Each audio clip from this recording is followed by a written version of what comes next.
aujourd'hui pour un tag que j'ai découvert sur la chaîne de La Bouquinade et qui a été créé par Brunel. Donc je vous laisse aller découvrir ces chaînes Booktube qui sont juste trop géniales si vous ne les connaissez pas encore. Ce sont des petites questions du coup et le tag s'appelle Apprenez à connaître la lectrice que je suis. Et donc vous allez découvrir des petites choses sur moi en tant que lectrice. Je me disais que c'était chouette et que ça changeait de d'habitude, donc c'est parti. Première question, depuis quand lis-tu et quand as-tu commencé ton blog? Donc moi je lis depuis toujours. Je sais que c'est pas le cas de forcément tous les lecteurs et toutes les lectrices et c'est pas grave, on peut lire depuis seulement quelques mois et être passionné depuis l'âge adulte, enfin y a pas de problème. Mais il s'avère que vraiment dans mon cas, dès que j'ai appris à lire, donc au CP quoi, j'ai adoré ça et j'ai vraiment toujours beaucoup lu. C'était toujours le cadeau trop bien d'avoir des livres et tout, donc ça a quand même toujours été une assez grande passion dans ma vie, même si c'est devenu une vraie grosse passion à 13-14 ans, juste avant que j'ouvre mon blog du coup. Et mon blog, donc je l'ai ouvert en 2013, en avril 2013, donc ça fait plus de 8 ans. Le pauvre est à l'abandon,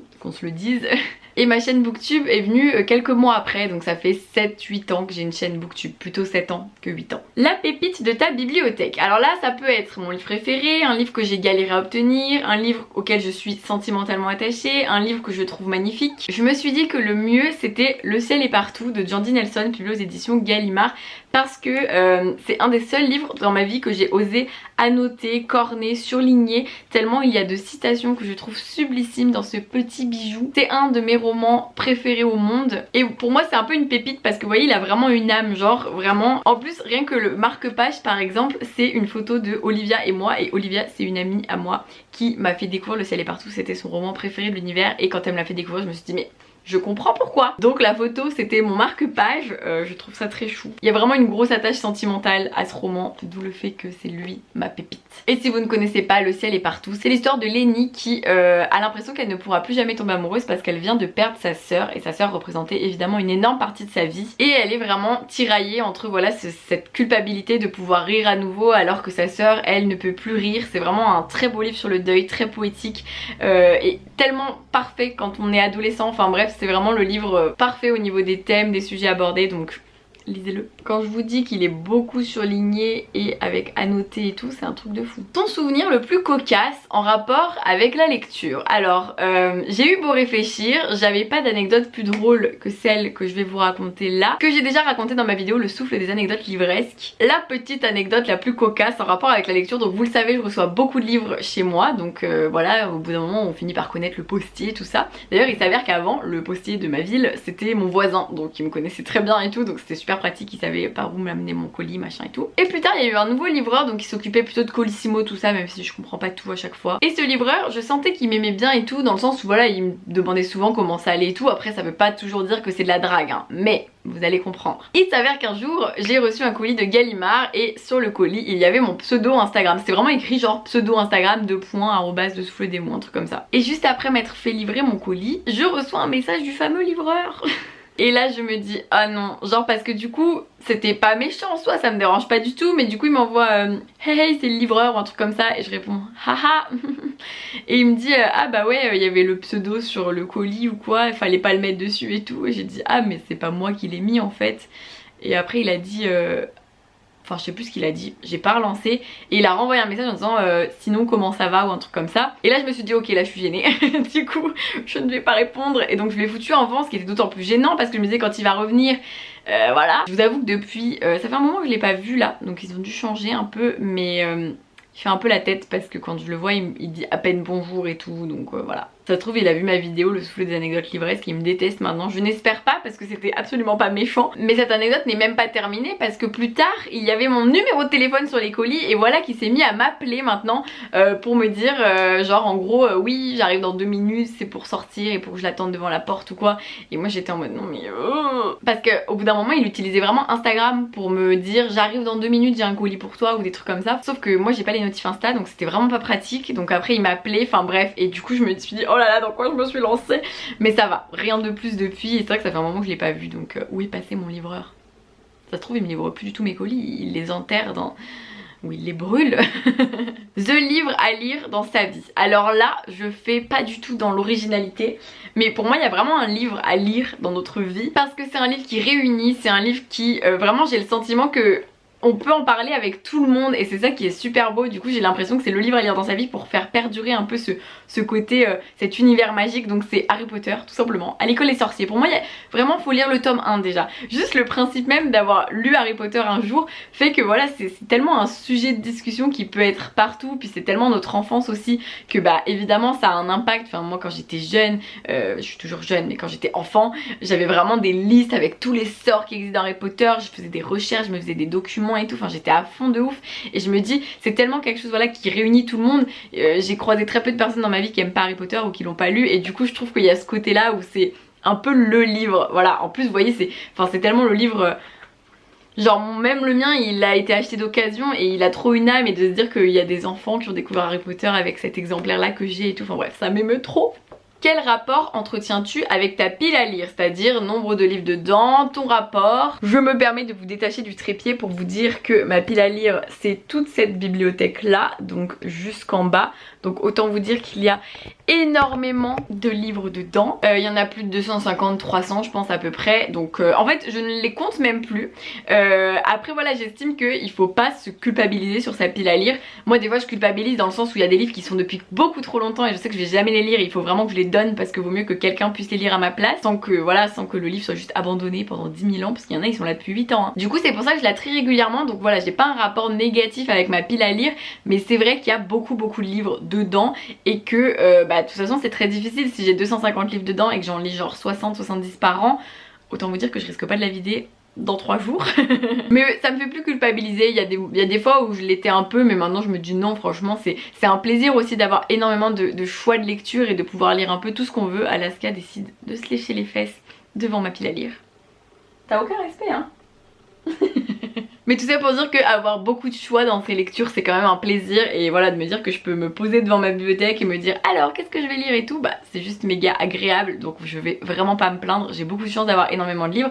Et c'est aussi pour ça que je fais souvent des tris, que je les donne. Et que là dans cette case qui va jusqu'au sol, donc vous ne voyez pas parce que je suis sur un lit, c'est tous les livres à donner. Il y en a genre 80 je pense, enfin bref il y a beaucoup de livres que je dois donner. Et j'attendais bah, que la vie reprenne son cours pour peut-être faire une chasse aux livres, bref nous verrons. Ta référence d'avis lecture, celui ou celle que tu suis les yeux fermés dans ses recommandations.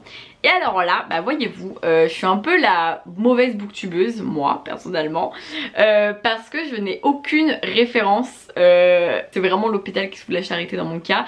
C'est-à-dire que si je suis booktubeuse, je suis très peu assidûment les booktubeurs et les booktubeuses, j'avoue tout. Mais en vrai vous le savez, enfin je vous en parle souvent, j'ai vraiment pas le temps de regarder des vidéos, c'est pas un format que je regarde beaucoup. Même les youtubeurs dont je suis méga fan, genre Lena Situation, j'ai 3 vidéos de retard là vous voyez, donc c'est inadmissible alors qu'elle en sort une par semaine. Donc vous voyez, si j'ai 3 vidéos de retard, enfin vraiment j'ai beaucoup de mal à regarder des vidéos booktube, mais ça va me péter des fois et j'en regarde.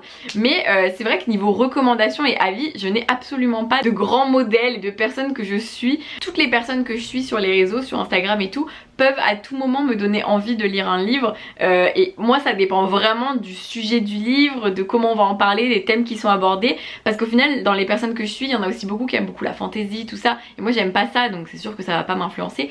Mais en fait ça va vraiment dépendre des livres et tout, donc j'ai absolument aucun nom à vous donner, dans le sens où toutes les personnes que je suis sur Instagram, vous allez dans mes abonnements Instagram, vous avez genre 300 bookstagrammeurs et booktubeurs dedans, et ben ce sont toutes des personnes qui peuvent m'influencer à un moment donné. Et je ne catégorise pas, enfin pour moi n'importe qui peut me donner envie de lire un livre, parce que si je suis ces personnes c'est que j'apprécie ce qu'elles font. Donc voilà, j'ai très mal répondu à la question. Le livre qui te tente le plus là maintenant, alors je sais pas si on parle de à lire ou à acheter, mais là maintenant j'ai actuellement un livre que je suis censée lire, bah d'ailleurs après cette vidéo je vais le lire, parce qu'en fait vous aurez une vidéo sur Phobos, la BD. Donc du coup je suis super méga excitée et impatiente à l'idée de le lire, parce que genre c'est Phobos, donc évidemment j'ai méga hâte. Et là vraiment je vais le lire aujourd'hui normalement, et j'ai trop hâte. Peut-être en 2 fois hein, parce qu'il est assez gros hein, genre c'est une BD immense. Il y a plein de pages et elles sont grandes. Mais du coup c'est le livre qui me fait le plus envie actuellement, maintenant tout de suite. Et après j'ai aucune idée de ce que je vais lire, parce que j'ai bientôt fini ma lecture roman en cours. Et je suis en hésitation totale sur ma future lecture. Est-ce que tu planifies tes lectures? Alors bah du coup vous me connaissez depuis des années, mais pour celles et ceux qui arrivent, vous ne le savez pas forcément. Mais moi avant je planifiais rien, parce que dès que je faisais des défis, des piles à lire, des trucs, c'était genre niet, genre il y avait le nombre de livres que j'étais censée lire et le nombre de livres que je lisais dans la liste prévue. Donc c'est à dire c'était souvent genre 1 sur 10 ou des trucs comme ça. Autant vous dire que j'avais abandonné l'idée, mais mais, il y a un mais, depuis notre cher confinement de l'année dernière, le tout premier, depuis mars 2020, j'ai décidé de refaire des piles à lire de saison parce que finalement le fait d'être confinée fait que je lisais plus, ou en tout cas j'étais plus motivée par certains livres, par certains thèmes et tout, et j'ai recommencé à faire des piles à lire avec ma toute première pile à lire du printemps 2020. Et j'adore le principe. Donc du coup, je ne planifie pas vraiment mes lectures, mais je me fais des piles à lire de saison et j'y pioche. Et en fait, ça me permet voilà, d'avoir des livres des fois que je remets toujours à plus tard et de me dire bah non, cette fois-ci tu le lis. Évidemment, je les finis pas toujours à 100%, même si ça arrive. Et aussi, il faut savoir que depuis que c'est devenu mon métier d'être booktubeuse, bookstagrammeuse, etc. Bah du coup, vu que j'ai des partenariats avec des maisons d'édition, des collaborations, et que évidemment on travaille sur certains livres, ou alors typiquement quand on va faire des concours, moi j'ai envie de lire le livre pour être sûre de l'aimer avant de collaborer avec la maison d'édition. Donc je suis obligée de planifier un peu mes lectures. Mais justement, je fais en sorte de jamais me forcer et de faire un truc qui est relativement viable au niveau de la lecture et tout. Donc vous voyez, je m'en sors plutôt pas mal depuis que je suis à 100% booktubeuse. Je me suis jamais trop sentie forcée ou quoi, donc ça va. Et surtout j'ai de la chance, la plupart du temps j'ai apprécié les livres tout simplement parce que souvent c'était quand même des valeurs sûres. Par exemple récemment j'ai fait un concours sur Instagram avec le nouveau livre de Clémentine Beauvais chez Iconopop, qui est un livre plutôt poétique, plutôt adulte, même si on peut le lire quand on est ado, grand ado, mais c'est quand même plutôt réservé aux adultes on va dire. Et je devais faire un concours, mais évidemment en gros quand je fais des concours c'est en collaboration rémunérée avec les maisons d'édition. Mais du coup je voulais le lire avant pour être sûre de l'aimer évidemment, mais en même temps c'était Clémentine Beauvais, donc c'était un peu une évidence que j'allais aimer. Enfin le jour où j'aime pas un livre de Clémentine Beauvais, j'espère qu'il n'arrivera jamais, mais vraiment j'en doute fort qu'il arrive un jour, parce que je trouve qu'il y a des valeurs sûres dans la vie et Clémentine Beauvais fait vraiment partie de mes autrices valeurs sûres. Donc voilà, mais je l'ai quand même lu avant pour être sûre de publier le concours en ayant apprécié le livre et de ne pas parler d'un livre que je n'ai pas aimé ou ne du coup pas être honnête ou quoi. C'est vraiment ce que je ne veux surtout pas depuis que c'est mon métier à temps plein, c'est que mon honnêteté puisse être remise en cause. Donc du coup je suis toujours 100% honnête et c'est pour ça que je refuse aussi plein de collaborations, parce que quand je sais que le livre ne va pas me plaire ou qu'il me tente pas, ça sert à rien de me forcer si c'est pour ne pas aimer, ou alors inconsciemment me forcer à aimer parce que j'ai quand même envie de défendre le titre et tout. Non, non. Enfin, quel est ton plus grand rêve de lecteur-lectrice? Et ben honnêtement c'est un peu bateau de dire ce que je vais dire, mais j'ai la chance je pense actuellement de vivre mon plus grand rêve de lectrice, c'est-à-dire de vivre de ma passion tous les jours, d'être booktubeuse à temps plein, que ce soit mon métier, de gagner ma vie avec ça. Vraiment je pense que c'était le rêve que j'aurais dit il y a un an par exemple, et là c'est un rêve qui est devenu réalité, donc je suis méga émue et je vous remercie parce que c'est grâce à vous que c'est possible, grâce à votre gentillesse, grâce au fait que vous me suiviez, que vous me souteniez, que vous soyez toujours là pour les projets et tout. C'est vraiment méga agréable, et surtout le fait que vous suiviez mes avis littéraires, et donc évidemment c'est la base de toute ma chaîne booktube et de mon compte bookstagram. Du coup j'ai beau réfléchir, je sais pas quel nouveau rêve de lectrice je pourrais avoir. J'aimerais juste, mon vrai rêve c'est juste que ça continue le plus possible, que ma vie soit un rêve le plus possible, parce que c'est vraiment ce que je souhaite à tout le monde aussi. Donc voilà. Tout ça pour dire que ce tag se finit avec une petite touche de niaiserie, d'amour pour vous et de merci à vous. Donc voilà, je suis émue pour des trucs, enfin bref. J'espère que ce petit tag vous a plu. Merci Brunel de l'avoir créé, je le trouve très chouette. N'hésitez pas à le reprendre évidemment et à aller voir surtout la version de Brunel et de Emma sur la Bookinade, parce que du coup c'est grâce à elle que j'ai découvert le tag. J'ai hâte de savoir ce que vous auriez répondu aux questions et comment vous réagissez à mes réponses aussi, et je vous dis à très vite pour une nouvelle vidéo et passez de très belles lectures d'ici là. Bisous. Alaska elle a même pas la force de vous dire bisous là.